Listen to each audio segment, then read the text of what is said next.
Bismillahirrahmanirrahim. Assalamualaikum warahmatullahi wabarakatuh. Salam sejahtera, Om Swastiastu, Namo Buddhaya, salam kebajikan. Yang saya hormati Ketua Umum Ikatan Alumni Institut Sains dan Teknologi Nasional, Bapak Riza Patria. Yang saya hormati Pak Sekjen, Bapak Ferry Nur, dan keluarga besar Ikatan Alumni ISTN yang saya banggakan. Saya ingin menyampaikan bahwa Ikatan Alumni itu mempunyai peran yang sangat besar dalam menjaga dan mengoptimalkan kontribusi para sarjana kita, diploma, S1, S2 maupun S3 bagi masyarakat, bangsa, dan negara. Mengapa demikian? Karena menjadi alumni itu masa periodenya itu nggak ada batasnya. Jadi kalau menjadi mahasiswa S1 ya 4 tahun, kalau nggak molor ya, biasanya kalau aktivis itu lebih dari 4 tahun ini. Kemudian menjadi mahasiswa diploma kurang dari 4 tahun, menjadi S2 mungkin 2 tahun, menjadi mahasiswa S3 ya bisa jadi 3 tahun begitu. Jadi total menjadi mahasiswa itu ya 7 tahun lah begitu, mungkin 8 tahun sekitar itu gitu. Tapi menjadi alumni wah nggak ada batasnya gitu. Jadi inilah karena rentang waktunya yang sangat lebar, lepas dari sarjana kemudian masih berkarir, maka Ikatan Alumni punya potensi yang luar biasa. Itu Ikatan Alumni. Tapi Ikatan Alumni saya tahu ya, setiap kali saya ketemu dengan acara-acara teman Ikatan Alumni itu paling heboh itu kalau alumni itu sebagai acara reunian lah. Jadi reuni kawan gitu. Saya tahu juga ada reuni mantan diam-diam begitu. Tapi lebih dari itu, Ikatan Alumni itu bisa menjadi konsolidasi kekuatan untuk membantu masyarakat, bekerja untuk kemanusiaan, dan bekerja untuk kemajuan bangsa. Sebagai ikatan orang-orang terdidik, kontribusi alumni bisa sangat besar. Yang pertama, Ikatan Alumni bisa membantu alma maternya. Jadi ini ISTN bisa membantu ISTN, membantu beasiswa bagi adik-adik mahasiswa yang sedang berjuang, mungkin dari keluarga tidak mampu, yang perlu dukungan, perlu fasilitas gitu, perlu akses pembelajaran ke tempat yang lain, membantu infrastruktur pendidikan yang dibutuhkan oleh alma mater gitu, ikut membantu mahasiswa untuk punya akses dalam pengalaman lapangan gitu. Dan lebih penting lagi sekarang ini sebagai konsekuensi dari kebijakan kampus merdeka, magang merupakan kebutuhan yang sangat penting bagi mahasiswa, bagi perguruan tinggi alma mater, Bapak Ibu Saudara. Jadi magang di industri sudah menjadi sebuah kewajiban, di mana mahasiswa bukan hanya belajar kepada dosennya, mahasiswa bukan hanya belajar di kampus, tetapi mahasiswa juga belajar ke industri, ke dunia nyata, ke organisasi profesional, ke perusahaan-perusahaan. Belajar apa? Belajar bagaimana dunia kerja itu terjadi. Karena banyak sekali perubahan di dalam dunia kerja yang mungkin belum diajarkan di dalam kampus gitu. Banyak teknologi baru yang sudah digunakan di industri belum ada di laboratorium kampus.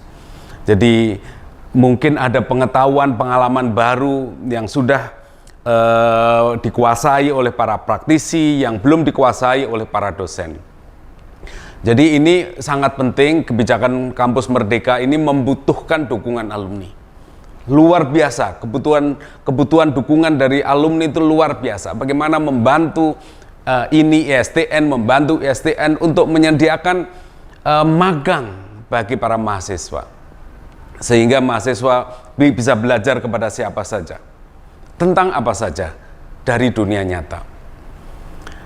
Yang kedua, Ikatan Alumni itu baik itu satu alma mater maupun bersama-sama dengan alma mater yang lain, dengan perguruan tinggi yang lain, itu bisa membuat program-program kerjasama untuk pengabdian kepada masyarakat.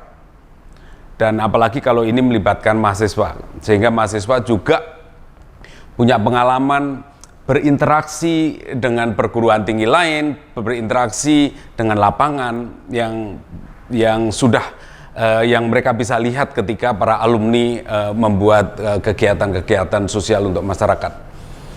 Jadi ketika ini Ikatan Alumni ini berkolaborasi dengan alumni perguruan tinggi lain dalam membuat program sampai dengan pengabdian masyarakat, ini juga akan membawa dampak luar biasa, bukan hanya kontribusi lebih besar, tetapi juga kekeluargaan antar alumni lintas perguruan tinggi akan semakin berkuat. Ini apa kontribusinya? Jadi jangan sampai alumni, ikatan alumni membuat eksklusivitas, ya, ketertutupan. Kolaborasi ini menjadi sangat penting.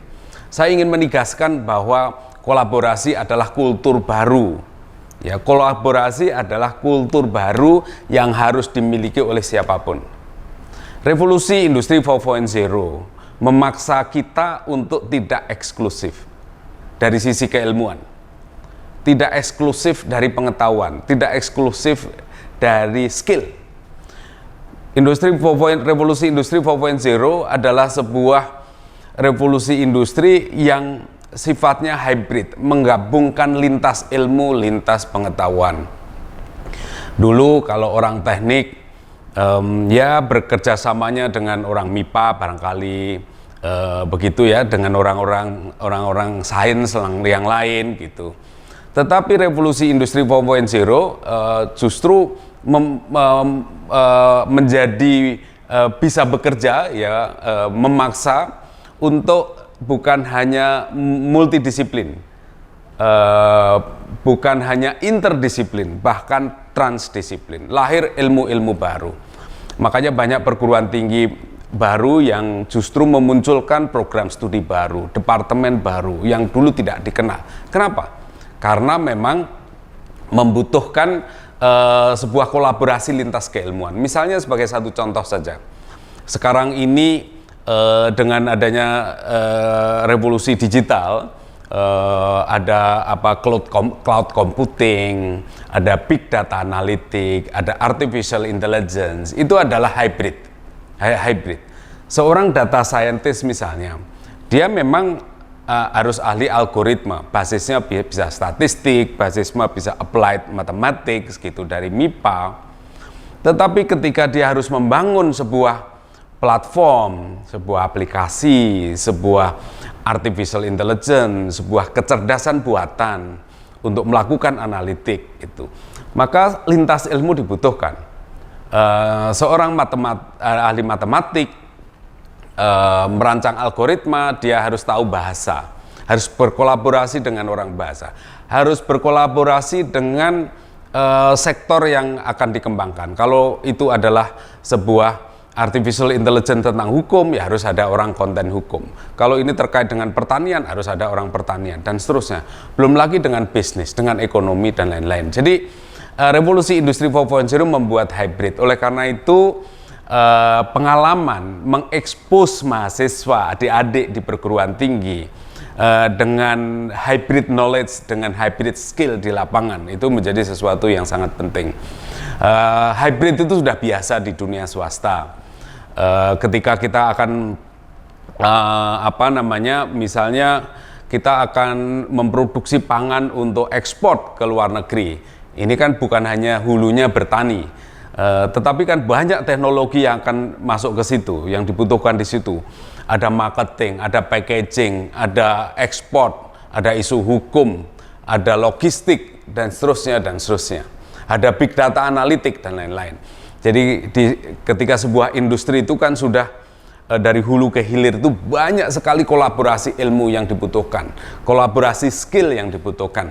Nah, di perguruan tinggi kadang-kadang itu masih terkotak-kotak. Nah, di sini peran alumni sangat penting untuk mengekspos adik-adik mahasiswa dengan hybrid knowledge, hybrid skill ini. Nah, oleh karena itu saya sangat menyarankan bahwa kolaborasi dengan alma mater antara lain adalah menyelenggarakan kuliah yang dilakukan oleh alumni. Jadi menyelenggarakan kuliah, selain tadi saya menggarisbawahi membantu untuk magang para mahasiswa, tetapi juga membantu mahasiswa melalui sharing pengalaman yang dimiliki oleh para alumni. Para alumni bisa menyelenggarakan beberapa mata kuliah, mata kuliahnya apa, monggo saja begitu. Mata kuliah yang nanti di SKS-kan di dalam perguruan tinggi, di alma mater. Ini akan memberikan pengalaman lapangan, pengalaman hybrid knowledge, hybrid skill begitu. Dan juga yang lebih penting lagi adalah tidak cukup hanya technical skill, tapi butuh sebuah skill yang sangat mendasar, yaitu essential skill. Misalnya sebagai satu contoh, ini pengalaman Pak Ketua yang pernah menjadi anggota DPR, sekarang menjadi wakil gubernur, jadi pengalaman lapangannya luar biasa, pasti punya segudang essential skill yang luar biasa. Pak Sekjen sebagai politisi, begitu, sebelumnya juga sebagai aktivis, tentu saja punya akumulasi essential skill yang penting. Essential skill itu ada orang yang menyebutnya soft skill, yaitu skill tentang critical thinking, tentang design thinking, tentang communication, tentang leadership, tentang persuasi, tentang marketing, tentang organizing. Itu adalah skill yang bukan hanya penting untuk adik-adik mahasiswa yang belajar di Fakultas Ekonomi dan Bisnis atau ada yang belajar di FISIP. Tetapi orang engineering, orang teknik juga penting sekali untuk menguasai essential skill ini. Karena essential skill inilah skill yang sangat penting, yang paling dibutuhkan nantinya, karena banyak sekali kerjaan-kerjaan teknis yang diambil alih oleh teknologi. Tetapi essential skill tidak pernah akan bisa diambil alih oleh teknologi. Jadi pekerjaan-pekerjaan teknis akan terkena job loss gitu. Jadi Bapak Ibu sekalian, banyak sekali pekerjaan-pekerjaan yang hilang karena revolusi industri 4.0. Banyak sekali pekerjaan yang hilang. Dulu waktu saya kecil tentu saja sangat menunggu, kalau di kos-kosan dulu saya sangat menunggu Pak Pos yang mengantarkan wesel kiriman uang dari orang tua. Sekarang nggak ada lagi kita kenal itu. Karena wesel sudah tidak dikenal. Bahkan teller di bank sudah nggak dikenal. Kita sudah e-banking, e-payment. Jadi kalau kirim uang tidak perlu lagi pakai wesel di kantor pos. Anak-anak muda sekarang sudah tidak kenal lagi semacam itu. Teller sudah hilang pekerjaan. Saya ingin mengatakan banyak sekali pekerjaan hilang. Pekerjaan-pekerjaan teknis yang hilang. Tapi tentu saja banyak pekerjaan teknis yang muncul. Yang berbasis digital, berbasis revolusi industri 4.0. Itu adalah job gain gitu. Tetapi ada skill yang tidak pernah bisa didisrupsi oleh teknologi, yaitu essential skill. Oleh karena itu, para alumni bisa membantu adik-adik mahasiswa untuk memperkuat essential skill mereka, soft skill mereka. Jadi Bapak Ibu yang saya hormati, jadi revolusi industri 4.0 ini memang membawa disrupsi, perubahan yang besar-besaran dalam kehidupan kita. Bukan hanya revolusi industri 4.0, inovasi manajemen juga banyak mendisrupsi kehidupan kita. Jadi banyak bisnis baru yang dulu sama sekali tidak kenal. Jadi dulu orang bingung melihat fenomena bagaimana sebuah perusahaan yang tidak punya mobil bisa menjadi perusahaan taksi terbesar di dunia. Gitu. Bagaimana mungkin dulu nggak masuk akal di otak manusia. Tidak punya kamar, tidak punya rumah, tidak punya bangunan, tidak punya properti, tetapi bisa menjadi perusahaan akomodasi terbesar di dunia. Sesuatu yang tidak mungkin. Nah, oleh karena itu Bapak Ibu, di era disrupsi ini kita harus cepat membantu adik-adik mahasiswa perguruan tinggi untuk mengenal disrupsi, agar tidak menjadi korban dari disrupsi. Dan pandemi COVID-19 juga membawa disrupsi yang lebih dalam lagi, double disruption. Nah, ini adalah kewajiban kita, kewajiban yang senior yang sudah di lapangan, banyak pengalaman untuk berbagi, membantu alma mater, membantu adik-adik mahasiswa, membantu masyarakat, agar masyarakat kita tidak menjadi korban dari disrupsi. Tetapi kita bajak disrupsi itu untuk kesejahteraan masyarakat, untuk kebaikan, kemajuan bangsa dan negara. Selamat menjadi warga ini ISTN, selamat bergabung dengan keluarga besar alumni perguruan tinggi se-Indonesia. Mari kita bekerja untuk kemanusiaan dan kemajuan bangsa. Terima kasih. Wassalamualaikum warahmatullahi wabarakatuh. Om Santi Santi Santi Om. Namo Buddhaya. Salam kebajikan.